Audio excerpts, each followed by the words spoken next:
Good morning student, welcome back in my channel. Judicial activism के reference में हम लोग आगे डिस्कस करेंगे। कभी कभी न्यायिक अतिसक्रियतावाद के कारण विधि में स्थायित्व को खतरा उत्पन्न होता जा रहा है।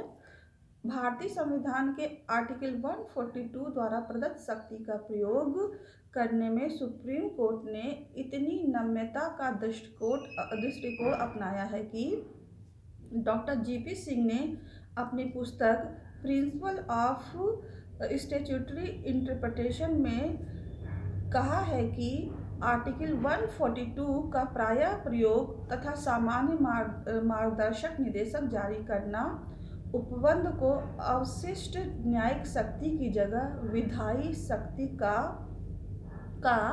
निधान बना दिया है।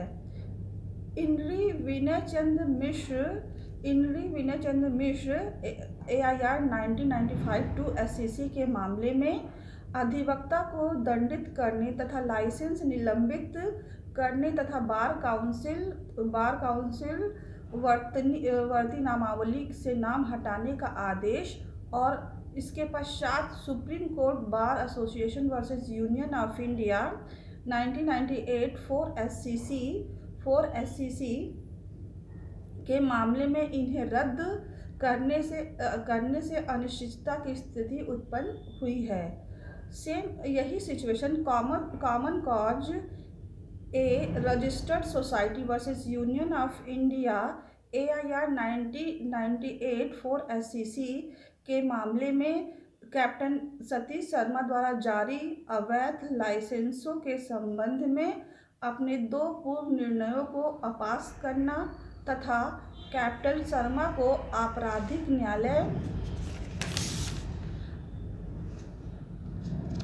न्यायालय के अपराध से दोषमुक्त करना विधि में अनिश्चितता को बुलावा देना है।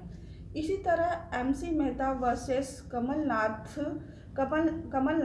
AIR 1997 4 SCC के मामले में आर्टिकल 142 के अंतर्गत अर्थदंड लगाना तथा पुनर्विलोकन याचिका में अपनी अधिकारिता से इनकार करना विधि में अनिश्चितता को बढ़ावा देने के समान है।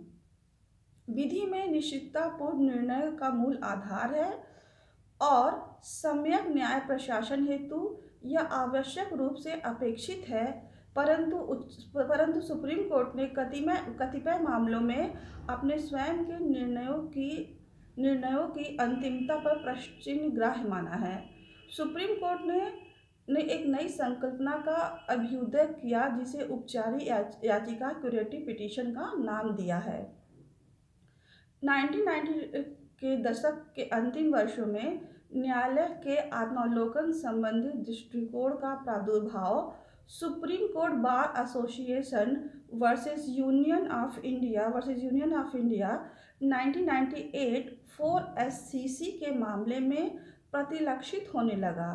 न्यायालय ने आर्टिकल 142 में दिए गए अधिकार के उपचारी प्रकृति के बावजूद अधिष्ठायी अधिकारों को नजरअंदाज न करने की प्रतिबद्धता दोहराई। सुप्रीम कोर्ट ने MS Ahlawat versus state of Haryana 2001 SCC के मामले में कहा कि भूत को बनाए रखने से कोई गुण नहीं है, परंतु उसे ठीक करना न्यायिक अंतःकरण की मजबूरी है। न्यायालय अतिसक्रियतावाद से उत्पन्न विधि में स्थायित्व के खतरे, संस्थागत सम्मान पर प्रश्न चिन्ह तथा विधि में ग्राह्यता की कमी के प्रश्न पर जागरूक और चिंतित नजर आ रहे हैं। शायद यही कारण था कि MI builders private limited versus Radheshyam Sahu AIR 1999 6 SCC के मामले में सुप्रीम कोर्ट ने विचार व्यक्त किया कि न्यायिक विवेक का प्रयोग विधि से संगत तथा निश्चित सिद्धांतों के अनुसार किया जाना चाहिए। बलराम कुमावत वर्सेस भारत संघ के मामले में सुप्रीम कोर्ट ने स्पष्ट किया कि न्यायालय का कार्य विधान निर्मित करना नहीं है और दार्ढिक विधान का निर्माण करना कठोर रूप से न्यायालय की परिधि से बाहर है। केवल चंद भीमानी versus SK. Sen AIR 2001 6 SCC के मामले में सुप्रीम कोर्ट ने स्पष्ट किया कि न्यायालयों को विधि की सीमा के अंतर्गत कार्य करना होता है तथा विधि के नैतिक ताना बाना को ध्यान में रखना होता है। Maruti wire industries private limited versus STO first circle mother cherry 2001 3 SCC के मामले में सुप्रीम कोर्ट ने न्यायिक आत्मनियंत्रण की बात करते हुए केरल बिक्री कर अधिनियम 1963 के सुसंगत उपबंधों का निर्वचन करते हुए कहा कि विधायी सकारण लोप की आपूर्ति न्यायिक निर्वचनात्मक प्रक्रिया द्वारा पूरी नहीं की जा सकती है। इसी प्रकार union of India versus association for democratic reforms AIR 2002 5 SCC के केस में सुप्रीम कोर्ट ने संविधान के आर्टिकल 324 का अर्थान्वयन करते हुए एक अत्यंत संतुलित रुख अपनाया। न्यायालय ने कहा कि सुप्रीम कोर्ट किसी अधिनियम अथवा सांविधिक नियम को संशोधित करने हेतु निर्देश जारी नहीं कर सकता है। यह संसद का कार्य है कि वह अधिनियम अथवा परिनियमावली में संशोधन करे।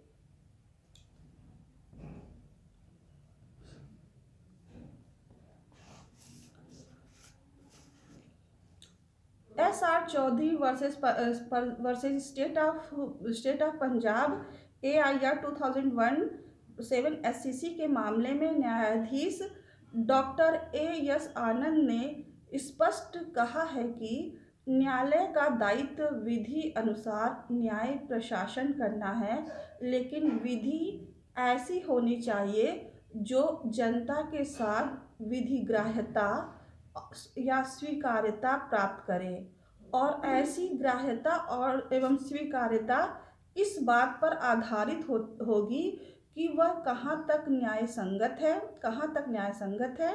यही बात विद्वान न्यायमूर्ति आनंद ने एक निर्णयोत्तर भाषण में यह कहते हुए न्यायपालिका की भूमिका को रेखांकित किया कि न्यायिक कर्मण्यतावाद ग्राह्य है, परंतु न्यायिक अति सक्रियतावाद नहीं। इस कोटेशन को हम इंग्लिश में कहेंगे, अकॉर्डिंग टू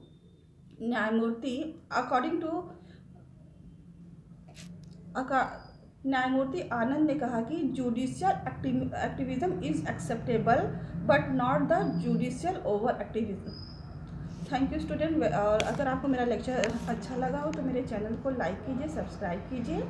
और ये जुडिशियल एक्टिविज्म का टॉपिक जो कि 4th सेमेस्टर के स्टूडेंट के लिए काफ़ी यूजफुल है, ये यहीं पे मैं इसको एंड कर रही हूँ।